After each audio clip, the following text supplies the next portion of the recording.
What's going on, everybody? It's Russell again. If you're new to the channel, subscribe and you can get all the latest updates from my stock alerts reviews, where I look at different alert services and then give you my opinion. Usually, I test them out for a significant period of time before I actually give my review. So, one of the most honest and transparent review channels on YouTube, I am sure. So, today, I want to talk to you about the top 10 reasons that stock traders tend to fail. And it's kind of depressing. Apparently, about 90% of traders will lose all their money or at least not be profitable.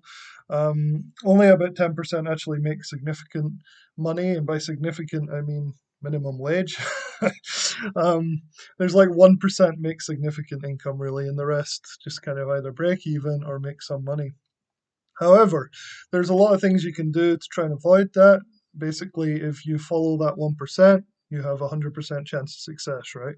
It might be a slight exaggeration, but if you follow the people that are making money, there's a really, really good chance that you'll make money too, or at least not blow up your trading account. So my friend Jesse and I basically went into this in huge detail. Between us, we have over 10 years of experience trading stocks. And we did a course called How to Not Blow Up Your Trading Account. This is it. I'll leave a link in the description below. It's a really extensive course. It's not easy. Certainly isn't a get rich quick scheme. And it's goes over like all the reasons that people fail, our experiences from blowing up our own accounts several times, and eventually becoming profitable traders. So a big part of it is about trading psychology. And there's at least 10 or 12 hours of stuff in here, and we're constantly updating it. So I think learning from other people like us and our stories and how we overcame some of these common mistakes of people, blowing up their entire accounts is really useful. But today I want to talk primarily about the main reasons that you could blow up your account. Maybe you already have, maybe you want to avoid doing it again. So here are the top 10 reasons most traders fail from what I've seen. And I've seen a lot of people fail over the years. So the first one is looking for the secret. So I think the temptation is when you're starting out trading that you think that one indicator or one service is going to be the thing that never fails for you, that has a huge success rate, and you keep searching until you find that one thing. And that's just not true. Typically, you need to find the thing that works for you. There's no real services out there that will just hold your hand and make you a ton of money. You have to adapt the strategies to fit you. Services are great, and in fact, I run a service called sidekicktraders.com, but in there we try and teach that you've got to pick what's right for you and not just let one guy hold your hand throughout these trades. So the first thing to do, and the first reason that most people fail, is that they really think there's some easy money secret, and there's not. It takes a lot of hard work. You've got to treat it like a business, and you've got to make sure that you're testing stuff all the time with small amounts of money. If you test stuff with large amounts of money, you might get lucky and make some money, but guaranteed you'll lose it all unless you're really disciplined and got that all nailed down. So the second reason is bargain hunting. So it's human nature to basically try and get a bargain for things, and that can be counterintuitive when it comes to stock trading. So people will see a stock going down and they'll try and buy in thinking that it's reached a bottom. But professional traders know that trying to predict bottoms and tops is not the way to go. And basically, you can't really do this very easily, although some people are good at it and they can figure out from certain indicators that, it's a good entry price. But just buying a stock because it's going down isn't, by itself a very good strategy. The people that make this work tend to wait until they see a reversal on the indicators. So they'll see an actual confirmation. That's what I do. I use the TTM squeeze. I use simple moving average, use support and resistance to try and make sure that if I'm going to average down on a stock, for example, or pick a bottom, that I've got the highest possible chance. So this might mean that you get in at a slightly higher price than the absolute bottom, but at least it means that you won't be catching a falling knife, right? So that's definitely something I've seen people do. Is they'll be like, oh, it's cheap at this price, I'm going to buy it, but it turns out it's cheap for a reason. That they reported some bad news or whatnot, and then more bad news comes out, and they just keep going down and down and down. Not a good place to be. So do that too many times with too big a position, and you'll fail miserably and blow up your account. So be careful with that one. Lack of emotional control is one of the biggest ones here. Basically, it's you've got to control your emotions. You can't sell out fear. You can't sell out of greed. You can't buy out of greed. or buy out of fear. You've got to make sure that you're sticking to an exact plan like a robot. If you don't, your strategy is unlikely to be successful over the long term. So you've got to cut losses quickly. Even if you see something bouncing back, the next day, you have to be able to suck that up and say, this doesn't always happen. Sure, I'm going to stop out and the thing's going to reverse sometimes, but you've got to stack the probabilities in your favor. And not doing that, that lack of emotional control and not sticking to a plan, is one of the main reasons that I've seen traders fail. Swinging for the fences is a huge one. I've lost track of how many people that joined stock trading, especially last year and 2020 with the meme stock stuff and the COVID people all coming in and trading. Swinging for the fences doesn't work. So this is where you really see people blowing up their accounts. They'll buy in based on some social media, guru saying, "Oh, and G, AMC is going to the moon" or something, and they'll buy in with their entire account, thinking that they're going to make millions of dollars because they saw some story of some guy doing that, especially on hype and meme stocks. And then because the position is so big, they'll be psychologically vulnerable to any pullback. So if it pulls back and they lose 20%, they'll immediately sell for a loss. Or, and alternatively, they'll get greedy and try and hold their average down more and more and more until like they're margined in and everything. And then before they know it, the stock goes against them and they have a 50% loss of their entire account on their hands. And then they'll keep holding it and bag holding it. And then, who knows, their entire account's gone. Then they quit and say stock trading's a scam, or they just give up completely, or even worse, they do exactly the same thing all over again with a fresh new account. So swinging for the fences, probably the number one reason I see people blowing their entire accounts. So this one, selling winners too quickly and holding losers too long, that's a really common mistake. Basically, the human brain is trained to do this. So you're always trained, like in your mind, subconsciously from an early age, that to have that hope that if a loser's going down, it'll come back. And, I don't want to sell at this. If you don't sell, it's not a realized loss. It'll come back, don't worry.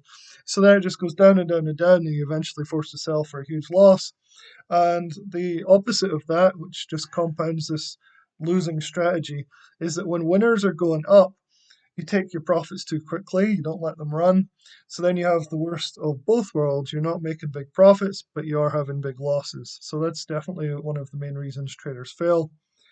Over trading, that's a huge one. People get addicted to the feeling of big wins, and they'll make a big win and they'll force a whole bunch of lower probability trades, thinking that they're, infallible, and they'll then lose that money that they made on their big win plus a lot more. And if they do that enough times, it's definitely a reason that traders will fail. So this one was reinforced into me when I was mainly a swing trader back in the day when I first started by a guy called Paul Scolardi. I've done a video on him in the channel, so you should check that out as well. Basically, he doesn't measure his success day to day, week to week, or even month to month. He measures it over the course of a year. And of course, that doesn't apply so much for day traders, but for swing traders, it's important. I would notice that he would make most of his profits on a handful of trades, and he would patiently take trades and carefully cut losses until he got those winning trades, and he would make a ton of money in those winning trades. So he'd know that for a few months he may not be profitable, but then once every couple of months he would hit a huge trade and it would jump his trading account up. So he used to always preach that trading's a marathon, it's not a sprint. So definitely treat it like that and don't think that you can trade if you need the money.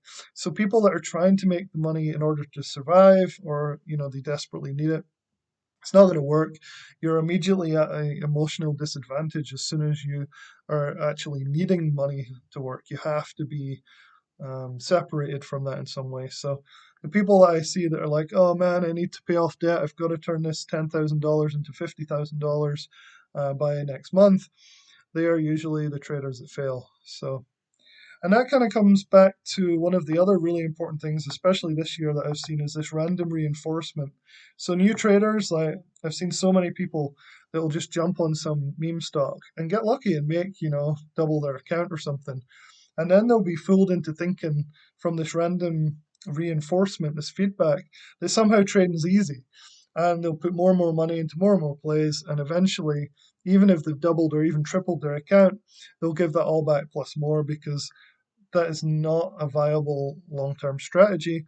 It may just work once or twice. It's kind of like when you go to the casino, you may hit the jackpot within the first five games. And then, if you keep playing, the statistics are completely against you, and you'll give all that money back plus more. It may take a few years if you win a big amount, but it's with trading. And all the people I've talked to over this last year that have really, really damaged their finances by trading like this are talking about $10,000 or $20,000 turning into 50,000 or 60,000, and then they lose it all. They think that was just an unlucky streak, so they put another 50 grand in, thinking that they'll get all their losses back, chasing their losses in revenge trading, and then they just lose all that too, and then they give up. And I've had quite a few people this last year like want to get on voice chat and tell me their story, and look for advice. And it's heartbreaking to hear these massive account blow up stories. It's part of the motivation for doing the course is to try and help people avoid these things. So another one that I've seen recently actually that really has been screwing people up is failure to change the strategy when it stops working. Markets change and certain stocks will be on a run. Typically, this winter and most winters, penny stocks tend to get a real boost. So I've seen a lot of traders starting, and they'll basically start making money in November all the way through to January. They'll be buying penny stocks, just basically, making a ton of money from them. And then as soon as the market shifts, as we go into summer like it has now, they will give all that money back plus more, and they'll get really disgruntled and quit trading. So they fail basically. And if you want to survive longer term trading, you have to be able to adapt your strategy. I adapt my strategy every year. Last year, I was mainly scalping alerts from services. Then I turned to penny stock trading at the end of the year, overnight holding, and making a decent amount of money doing that.